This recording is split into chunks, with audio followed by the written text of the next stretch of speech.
আবার এলো পবিত্র ঈদুল আজহা। মুসল্লিদের ঈদ জামাত আদায়, মহামারী থেকে মুক্তির প্রার্থনা।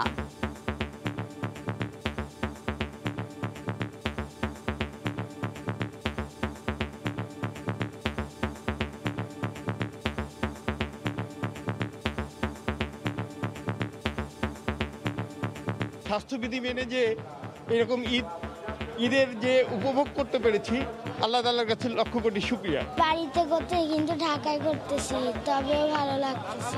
আজ থেকে আল্লাহ যেন আমাদের করোনা মুক্ত বিশ্ব করে দেয়, এটাই আমার প্রত্যাশা।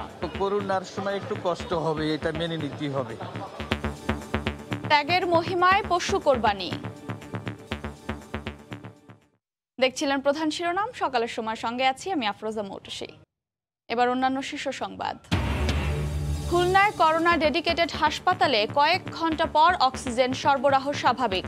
আতঙ্কে রোগীরা, দেশে কোনোভাবেই নিয়ন্ত্রণে আসছে না কোভিডে মৃত্যু। পবিত্র হজের শেষ মুহূর্তের আনুষ্ঠানিকতায় ব্যস্ত হাজিরা। জামারাতে শয়তানকে লক্ষ্য করে পাথর নিক্ষেপ চলবে আগামীকালও। ৬৫ দিন পর শুক্রবার থেকে সাগরে মাছ শিকারের প্রস্তুতি। কক্সবাজারে জনপ্রতিনিধির বিরুদ্ধে ভুয়া জেলেদের নাম নিবন্ধনের অভিযোগ, সহায়তা না পেয়ে ক্ষোভ। চীনের মধ্যাঞ্চলে ভয়াবহ বন্যা, ডুবেছে পথঘাট, রেল স্টেশন। বহু স্থাপনা ক্ষতিগ্রস্ত, সরিয়ে নেওয়া হলো ১০,০০০ বাসিন্দাকে, ৩ জনের মৃত্যু।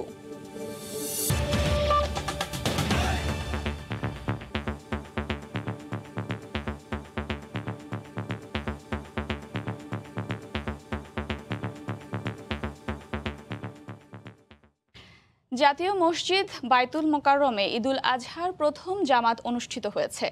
সকাল ৭টায় স্বাস্থ্যবিধি মেনেই জাতীয় মসজিদে ঈদের জামাত অনুষ্ঠিত হয়। সামাজিক দূরত্ব বজায় রেখে ও জীবাণু ধ্বংসকারী সুরক্ষা সামগ্রী ব্যবহার করে মুসল্লিরা মসজিদে প্রবেশ করেন। প্রথম জামাত শেষ হওয়ার পর করোনা মুক্তি ও মুসলিম বিশ্বের শান্তি কামনা করে বিশেষ মোনাজাত করা হয়। করোনাকালেও ঈদের জামাতে অংশগ্রহণ করতে পেরে সন্তোষ প্রকাশ করেন মুসল্লিরা। বায়তুল মোকাররম মসজিদে ঈদের আরও ৪টি জামাত হওয়ার কথা রয়েছে। ঈদের জামাত শেষে আল্লাহর সন্তুষ্টি লাভে নির্ধারিত স্থানে পশু কোরবানি করবেন মুসল্লিরা।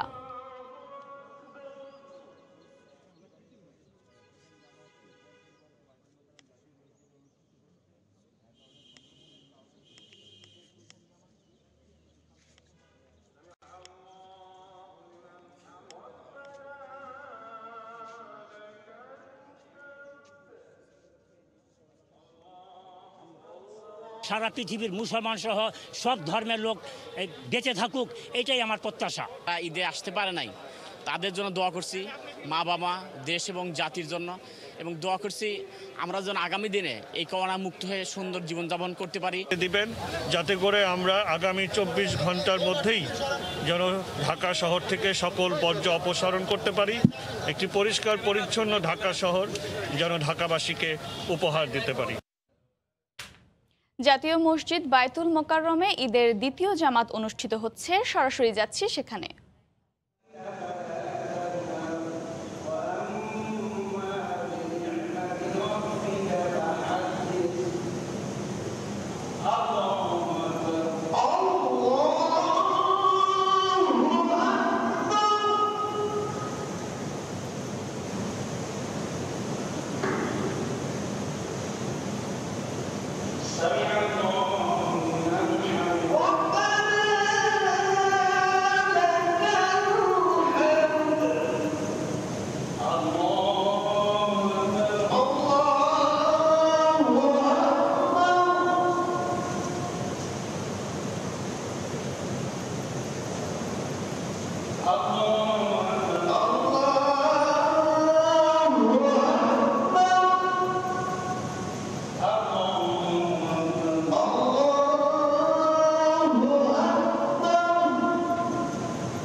জানি না উনি আর কি।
শুনুন আমার টেবিলের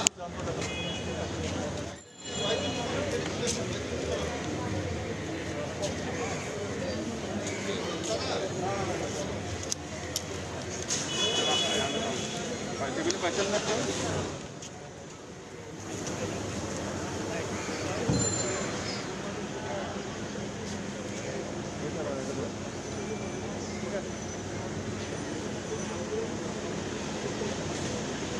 আচ্ছা চলো কম্পিউটার প্যানেলে দেখেন তো আমরা যে সাইডে কম্পিউটারে বসে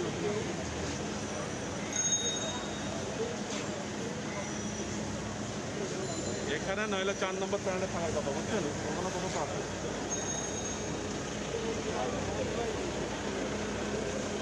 চার নম্বর প্যানেলে দেখেন তো আচ্ছা আমি তো আসতেছি আরে আপনি 4 নম্বর প্যানেলে দেখেন এই যে মানে স্ক্রিপ্ট আছে 3 জায়গা থাকবে আমরা তো কোনো দেখি না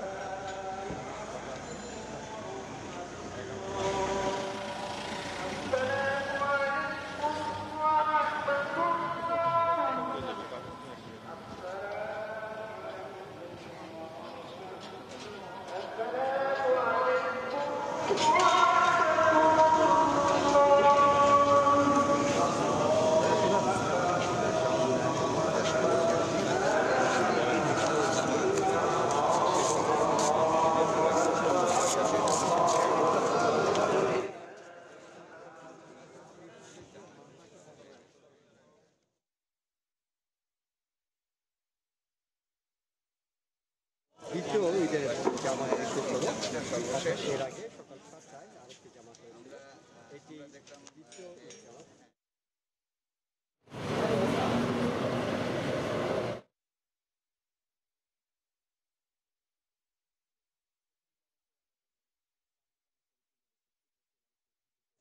আস্তে কিন্তু সেই ভিড় কমতে শুরু করেছে।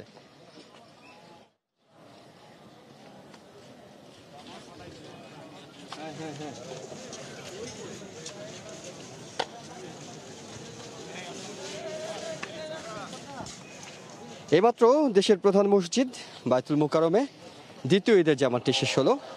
এই দ্বিতীয় ঈদের জামাতে কয়েক হাজার মানুষ অংশ নিয়েছেন। তবে প্রথম জামাতে যেমন আমরা কানায় কানায় পরিপূর্ণ ভিড় দেখেছিলাম, মানুষের উপচে পড়া ভিড় ছিল, দ্বিতীয় জামাতে কিন্তু সেইটা অনেকটুকু কমে এসেছে। আসলে কোরবানির ঈদে যেটা হয়, মানুষ খুব দ্রুত ঈদের জামাত সেরে কোরবানির কাজটি করতে চান, পশু জবাই দিতে চান। তাই তারা সকাল থেকে আসলে চেষ্টা করেন প্রথম জামাত কিংবা দ্বিতীয় জামাতের মাধ্যমে তাদের ঈদের নামাজ পড়ার কাজটি শেষ করতে, এরপর যাতে দ্রুত তাদের পশু জবাইটা দেওয়া সম্ভব হয়।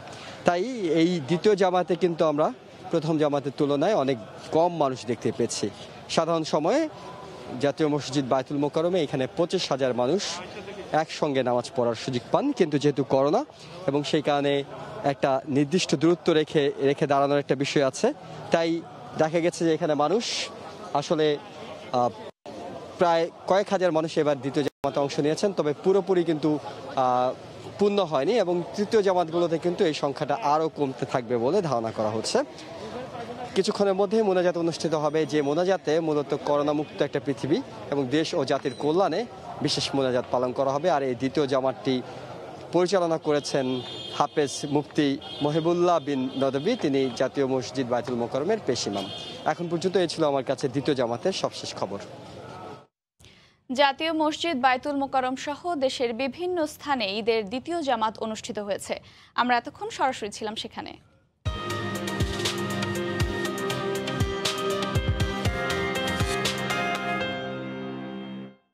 কোরবানির ঈদ উপলক্ষে ঢাকার 2 সিটি কর্পোরেশনের পশুর হাটের বর্জ্য ব্যবস্থাপনায় চোখে পড়েনি তেমন কোনো তৎপরতা। ঢাকা উত্তর সিটির মেয়র হুঁশিয়ার করে বলেছেন, নির্ধারিত স্থানে যারা কোরবানির বর্জ্য ফেলবেন না তাদের বাসার সামনে ট্রাকে করে আরও বর্জ্য রাখবে সিটি কর্পোরেশন। হরিপদ সাহার রিপোর্ট। কোরবানি ঈদের 5 থেকে 7 দিন আগে থেকেই রাজধানীর পশুর হাটগুলোতে আসতে থাকে লাখ লাখ গরু ছাগল। এসব পশুর প্রতিদিনের বর্জ্যের পরিমাণও কম নয়, কিন্তু প্রতিটি হাটেই বর্জ্য অপসারণে হাট ও সিটি কর্পোরেশন কর্তৃপক্ষের উদাসীনতা স্পষ্ট চোখে পড়ে। হাটে আগতরা বলছেন, দুর্গন্ধে টেকা মুশকিল, আছে মশা মাছির উপদ্রব। হাটে নির্দিষ্ট কোনো জায়গাও নেই ময়লা আবর্জনা ফেলার। ময়লা তো যেখানকার সেখানেই থাকতেছে, কোনো লোকজন নেই। সিটি কর্পোরেশন মানে সেরকম কোনো দায়িত্ব আমার মনে হয় তো কোনো নেই আর কি। হাটের বেশ কয়েক জায়গায় হাসিল সংগ্রহের বুথ স্থাপন করা হয়েছে, কিন্তু বর্জ্য ব্যবস্থাপনার কোনো দায় নেই বলে জানান ইজারাদারদের প্রতিনিধিরা। পরিবেশবাদীরা বলছেন, সিটি কর্পোরেশন সুপরিকল্পিত উদ্যোগ নিলে পশুর হাটের বর্জ্য এবং পশু জবাইয়ের উচ্ছিষ্ট থেকে কয়েক হাজার টন জৈব সার তৈরি করা সম্ভব। সিটি কর্পোরেশন বিভিন্ন সময়ে বলে আসছেন যে তারা এই হাটের বর্জ্য সুষ্ঠুভাবে ব্যবস্থাপনা করবেন, কিন্তু বাস্তবে আমরা সেটা দেখছি না। 24 ঘন্টার মধ্যে কোরবানির বর্জ্য অপসারণের লক্ষ্য নিয়ে বুধবার মাঠে থাকবেন বলে জানান ঢাকা উত্তরের মেয়র। যত্রতত্র বাড়ির সামনে আপনারা বর্জ্য রেখে দিবেন না। যদি বাড়ির সামনে আমি দেখতে পারি কারো বর্জ্য রেখা আছে, আমি আরো ট্রাকে করে কিন্তু সেই বাড়ির সামনে আমি সেই বর্জ্য রেখে দিব। এবছর 2 সিটি কর্পোরেশন কোরবানির বর্জ্য অপসারণে 21,000-এর মতো কর্মী ও বিভিন্ন ধরনের প্রায় 900 যানবাহন ব্যবহার করবে বলে জানা গেছে। হরিপদ সাহা, সময় সংবাদ, ঢাকা। 1 লিটার পানিতে 15 মিলি স্যাভলন লিকুইড, ব্যাস ঝকঝকে জীবাণুমুক্ত ফ্লোর। স্যাভলন, জীবাণুমুক্ত প্রতিদিন।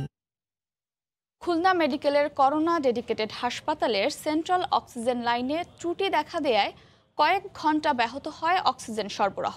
এতে আতঙ্কিত হয়ে পড়েন রোগী ও স্বজনরা। হাসপাতালে কর্তব্যরত চিকিৎসক জানান, গতকাল রাত 12:30টার দিকে সেন্ট্রাল অক্সিজেন লাইনে সমস্যা দেখা দেয়। কয়েক ঘন্টার মধ্যেই পরিস্থিতি স্বাভাবিক হয়। তবে এই ঘটনায় আতঙ্কিত হয়ে পড়েন রোগী ও তাদের স্বজনেরা। খবর পেয়ে সিলিন্ডার নিয়ে হাসপাতালে ঢোকার চেষ্টা করে একটি স্বেচ্ছাসেবী সংগঠন। এ সময় তাদের ভেতরে যেতে না দিলে উভয় পক্ষের মধ্যে কথা কাটাকাটি হয়। এ বিষয়ে কথা বলতে রাজি হয়নি হাসপাতাল কর্তৃপক্ষ। আমার বাবাকে এই যে এই ওয়ার্ড থেকে ওই ওয়ার্ডে নিয়ে গেছি, ওই ওয়ার্ডে নিয়ে যাওয়ার পরে যে ওইখানেও যে অক্সিজেন নেই এটা তো আর মিন করিনি। কিছু কিছু মুমূর্ষু রোগ যাদের অক্সিজেন লিটার 15 লিটার করে লাগবে, তাদের তো ডাউনে গেলে খুব একটা প্রবলেম বোঝা যাচ্ছে। তাড়াহুড়ো করে এই রোগীকে বাঁচানোর জন্য অন্য ওয়ার্ডে নেওয়া হয়েছে এবং এখন পর্যন্ত কোনো দুর্ঘটনার খবর আমরা শুনিনি। এটা ঠিক করার পর আবার লাইনটা ক্লিয়ার। ধর্মীয় ভাব গাম্ভীর্যে যুক্তরাষ্ট্রে উদযাপন হচ্ছে পবিত্র ঈদুল আজহা। সবচেয়ে বড় ঈদের জামাত অনুষ্ঠিত হয় নিউ ইয়র্কের জামাইকা মুসলিম সেন্টারের উদ্যোগে স্থানীয় টমাস এডিসন হাই স্কুল মাঠে। নিউ ইয়র্ক থেকে হাসানুজ্জামান সাকির রিপোর্ট। নিউ ইয়র্কে ঈদের নামাজ পড়তে সকাল থেকেই প্রবাসী মুসল্লিদের গন্তব্য ছিল বিভিন্ন মসজিদ ও খোলা মাঠ। দলে দলে আসতে থাকেন তারা। মুসলিমদের সাথে একাত্ম হতে আসেন মূলধারার রাজনীতিবিদরাও। উপস্থিত ছিলেন নিউ ইয়র্ক সিটির প্রাইমারি নির্বাচনে মেয়র পদে নির্বাচিত ডেমোক্র্যাট দলীয় Eric অ্যাডামসও। Because you are not a new friend, you are an old friend, and you have always been with us. Jamaica Muslim centre মসজিদের উদ্যোগে স্থানীয় হাই স্কুল মাঠের এই জামাতে ইমামতি করেন আবু জাফর বেগ। বিভিন্ন বয়সী নারী, পুরুষ ও শিশুরাও আদায় করেন ঈদের নামাজ। আল্লাহ মেহেরবানি করে আপনার রহমত আমাদের ঈদের জামাতে মুসলিম উম্মার শান্তি ও বিশ্ববাসীর কল্যাণ কামনায় মোনাজাত করা হয়। করোনা মহামারী কাটিয়ে স্বাভাবিক হয়ে উঠেছে যুক্তরাষ্ট্র। এখন বাংলাদেশের মানুষেরও এই সংকট থেকে উত্তরণ ঘটুক, এটাই সবাই প্রত্যাশা করেছেন। হাসানুজ্জামান সাকি, সময় সংবাদ। ধীরে ধীরে সম্পন্ন হয়ে আসছে পবিত্র হজের শেষ মুহূর্তের কার্যক্রমগুলো। আজ জামারাতে শয়তানকে লক্ষ্য করে পাথর নিক্ষেপ করছেন হাজিরা। আগামীকালও চলবে এই কার্যক্রম। বিশ্বব্যাপী কোভিডের ভারতীয় ধরনের মধ্যে স্বাস্থ্যবিধি মেনে সুষ্ঠুভাবে এবার শেষের পথে পবিত্র হজ। সৌদি আরব থেকে আল মামুন শিপনের রিপোর্ট।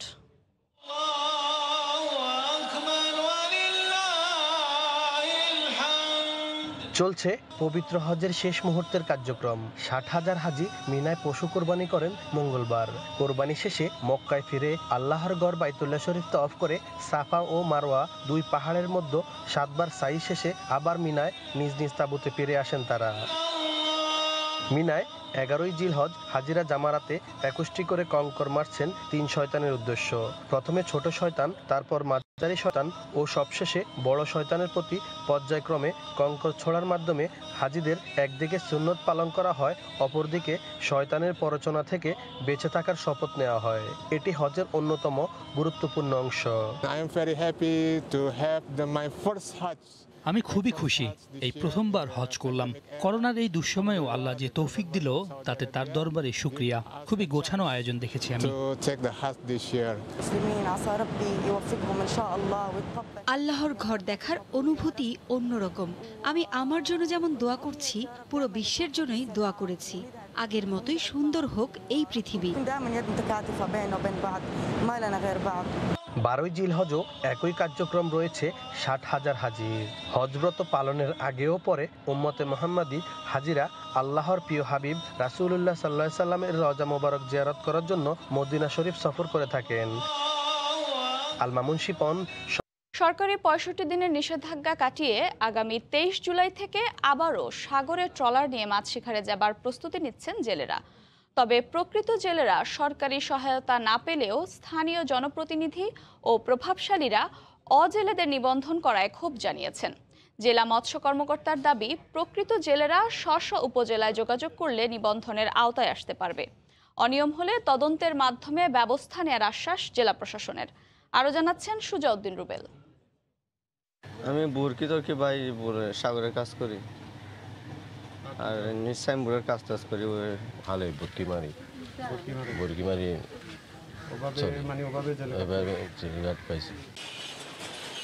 মিশু জলদাস ও আব্দুল মান্নান দুজনেরই বসবাস কক্সবাজার শহরের নতুন বাহাতছড়া এলাকায়। প্রথমে জেলে পেশায় নিয়োজিত বললেও পরে স্বীকার করেন তাদের প্রকৃত পেশা কী এবং কিভাবে জেলে হিসাবে নিবন্ধিত হয়ে সরকারি সহায়তা পাচ্ছেন। বাঁকখালী নদীর ৬ নম্বর ঘাটের নদীতে নোঙর করা শত শত ট্রলার। সরকারি ৬৫ দিনের নিষেধাজ্ঞা কাটিয়ে আগামী ২৩ জুলাই সাগরে মাছ শিকারে যাবেন জেলেরা। তাই উপকূলে নোঙর করা ট্রলারে ফিরে নিচ্ছেন সাগরে যাবার প্রস্তুতি। তবে তাদের অভিযোগ, জনপ্রতিনিধি ও প্রভাবশালীরা অজেলেদের নিবন্ধন করে সরকারি সহায়তার আওতায় এনেছেন, আর প্রকৃত জেলেরা দাঁড়ে দাঁড়ে ঘুরেও নিবন্ধিত হতে পারছেন না। এগুলা করছে তাই ইউনিয়ন পরিষদের চেয়ারম্যান ঠিকমতো আমাদের জেলেকে ঠিকমতো কিচ্ছু দেয়নি। আমি আজ ২৭ বছর জেলে কাজ করি, আমি নিজের কার্ড নিজে পাই নাই। অজেলেদের বাদ দিয়ে প্রকৃত জেলেদের নিবন্ধনের আওতায় আনার দাবি জানালেন মৎস্য ব্যবসায়ী সমিতির এই নেতা। প্রকৃত যারা জেলে আছে তারা যাতে নিবন্ধনে আওতায় আনার আমি বিশেষভাবে জোর দাবি জানাচ্ছি। জেলা মৎস্য কর্মকর্তা জানালেন, প্রকৃত জেলেরা স্ব উপজেলায় যোগাযোগ করলে নিবন্ধনের আওতায় আসতে পারবে, আর নিবন্ধন নিয়ে অনিয়ম হলে তদন্তের মাধ্যমে ব্যবস্থা নেওয়া হবে বলে জানায় জেলা প্রশাসন। ৬৩,১৯৩ জন আমাদের নিবন্ধিত হয়েছে।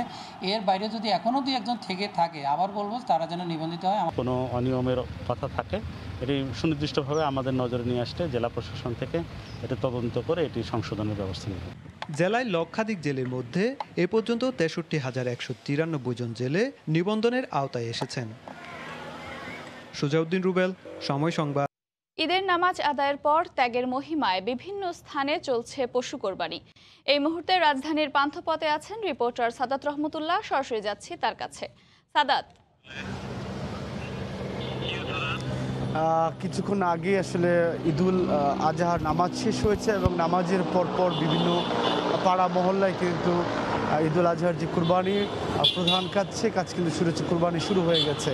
আমরা বিশেষ করে বিভিন্ন পাড়া মহল্লাগুলোতে ঈদের নামাজের পরপর সবাই কিন্তু কুরবানির করা শুরু করে দিয়েছেন। যদিও যেটি বলা হচ্ছে আসলে করোনার সংক্রমণ রোধ করার জন্য আসলে স্বাস্থ্যবিধি মানার কথা বলা হচ্ছিল, কিন্তু আসলে সেই স্বাস্থ্যবিধি মেনে আসলে কুরবানি করা আসলে খুব কঠিন। আপনি জানেন যে আসলে এই করোনা সংক্রমণের মধ্যে কিন্তু সবাই একসাথে আসলে সে কুরবানি দিয়ে যাচ্ছে। একই সাথে কিন্তু সিটি কর্পোরেশনের যে নির্ধারিত স্থান কুরবানি দেওয়ার, সেই নির্ধারিত স্থানেও আমরা দেখেছি আসলে সেই স্থানে আসলে কুরবানি দেওয়ার যে বিষয়টি রয়েছে সেটিও কিন্তু আমরা দেখছি না।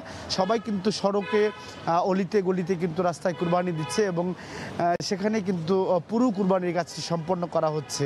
অর্থাৎ এই আপনি জানেন যে আসলে প্রত্যেকটি সড়ক, মহাসড়ক এবং বিশেষ করে অলিতে গলিতে কুরবানির দেওয়ার যেই বিধিনিষেধ ছিল সেটি কিন্তু সেখানেও মানা হচ্ছে না এবং যার যার বাসার সামনে কিন্তু সবাই কুরবানি দিচ্ছেন।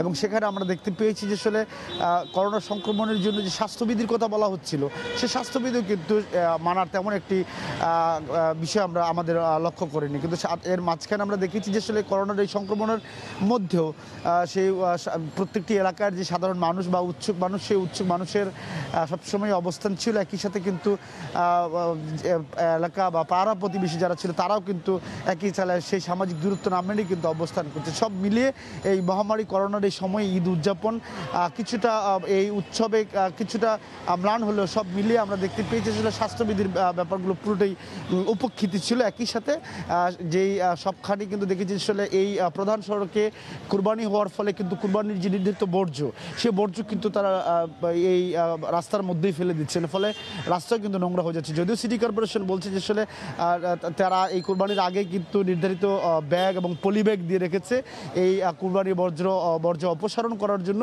কিন্তু সেই কুরবানির বর্জ্য অর্থাৎ ব্যাগও কিন্তু আমরা দেখেছি যে আসলে অনেক এলাকায় পাইনি। একই সাথে এটাও ঠিক যে আসলে যারা কুরবানি দিয়েছে তারাও বলছে যে আসলে সিটি কর্পোরেশন যে নির্ধারিত স্থানগুলো প্রত্যেকটি এলাকায় প্রতি বরাবরের মতো ভাগ করে দেওয়া থাকে, যে আসলে নির্ধারিত স্থান, সেই নির্ধারিত স্থান সম্পর্কে কিন্তু সাধারণ মানুষ আসলে এতটা অবগত নয়। ফলে এই কুরবানি হওয়ার সাধারণত যেই রীতি মেনে আসলে বিগত সময়গুলোতে আমরা দেখেছি আসলে প্রধান সড়কে এবং বাসার সামনে যেভাবে সবসময় দেওয়া হয়ে থাকে, এবারও কিন্তু তার ব্যতিক্রম কিছু হয়নি। মোটামুটি এখন এই ছিল, এখন কুরবানি আনুষ্ঠানিকতা চলছে এখন, এবং সাধারণ মানুষ সবাই এখন প্রত্যেকে কিন্তু বাসা বাড়ির সামনে কুরবানি দিয়ে যাচ্ছে। এই ছিল এখন পর্যন্ত রাজধানীর পান্থপথ থেকে কুরবানির সবশেষ অবস্থা। আবারও প্রবাসের ঈদ উদযাপনের খবর। যথাযোগ্য মর্যাদায় মধ্যপ্রাচ্যের বিভিন্ন দেশে উদযাপিত হলো ঈদুল আজহা। সৌদি আরবের সঙ্গে মিল রেখে ইউরোপের বিভিন্ন দেশে উদযাপন করা হয় ঈদ। নামাজে অংশ নেন প্রবাসী বাংলাদেশিরাও। কোভিড মুক্ত পৃথিবীর জন্য দোয়া করেন মুসল্লিরা। কানাডা, মধ্যপ্রাচ্য, ইউরোপের বিভিন্ন দেশে থাকা প্রতিনিধিদের তথ্য ছবিতে রিপোর্ট।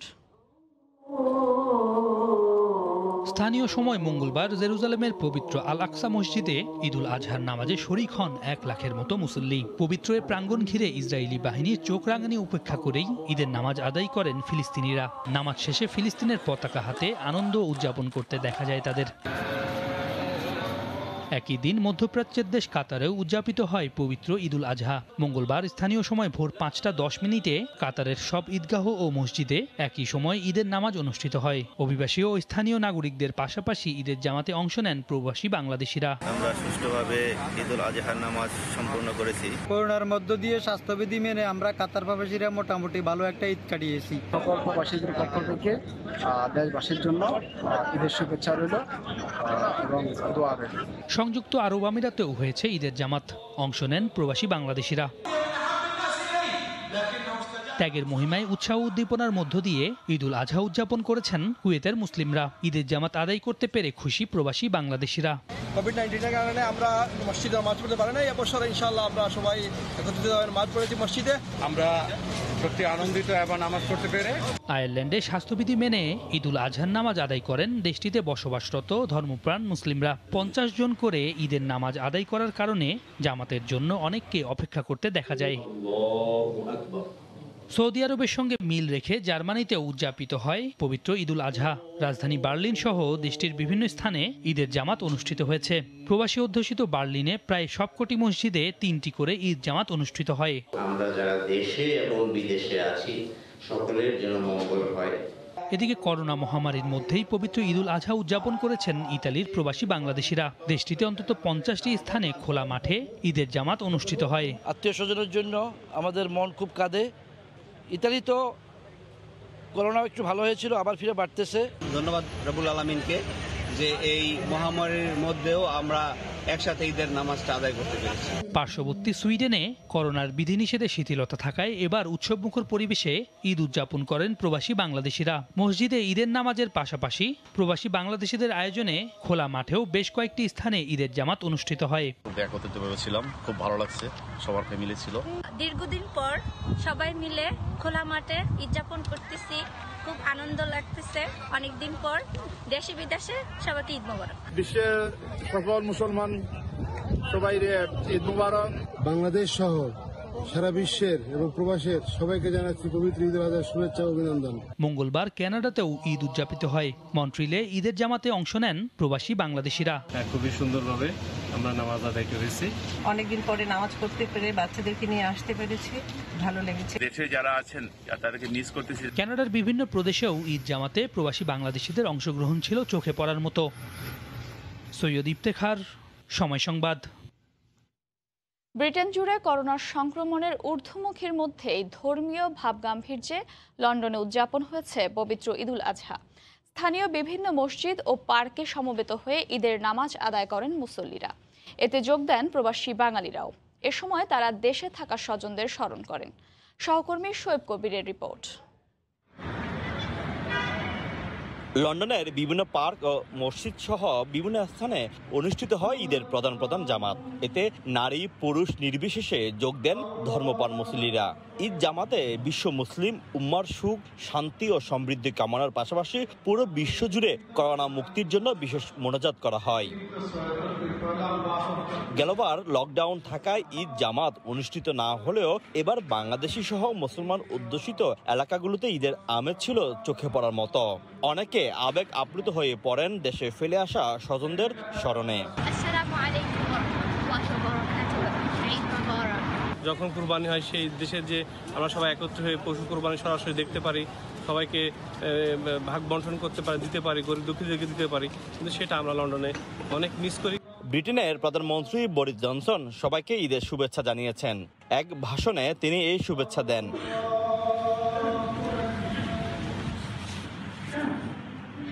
লন্ডনে নিযুক্ত বাংলাদেশ হাই কমিশনার সামাজিক যোগাযোগ মাধ্যমে মুসলমানদের ঈদের শুভেচ্ছা জানান। পবিত্র ঈদুল আজহা এবং কোরবানি উপলক্ষে যুক্তরাজ্য এবং আয়ারল্যান্ড সহ বিশ্বের সকল মুসলিম সম্প্রদায়কে বাংলাদেশ হাই কমিশন লন্ডনের পক্ষ থেকে জানাচ্ছি আমাদের আন্তরিক শুভেচ্ছা এবং ঈদ মুবারক। পবিত্র ঈদুল আজহা আত্মত্যাগের মহিমা আপনাদের জীবনে সকলের জন্য বয়ে আনুক অনাবিল সুখ, সমৃদ্ধি এবং আনন্দ। লন্ডন ছাড়াও বার্মিংহাম, ম্যানচেস্টার, নিউক্যাসল, লিডস ও লুটন সহ বিভিন্ন শহরেও পবিত্র ঈদুল আজহা উদযাপিত হয়েছে। অংশ নেন প্রবাসীরা। শোয়েব কবির, সময়ের শীর্ষ সংবাদ জানিয়ে দিচ্ছি আরেকবার।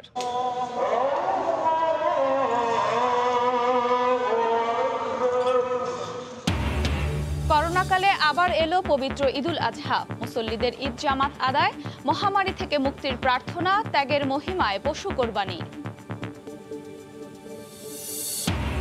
খুলনায় করোনা ডেডিকেটেড হাসপাতালে কয়েক ঘন্টা পর অক্সিজেন সরবরাহ স্বাভাবিক। আতঙ্কে রোগীরা, দেশে কোনোভাবেই নিয়ন্ত্রণে আসছে না কোভিডে মৃত্যু। সকালের সময় সঙ্গে থাকুন সময়ের।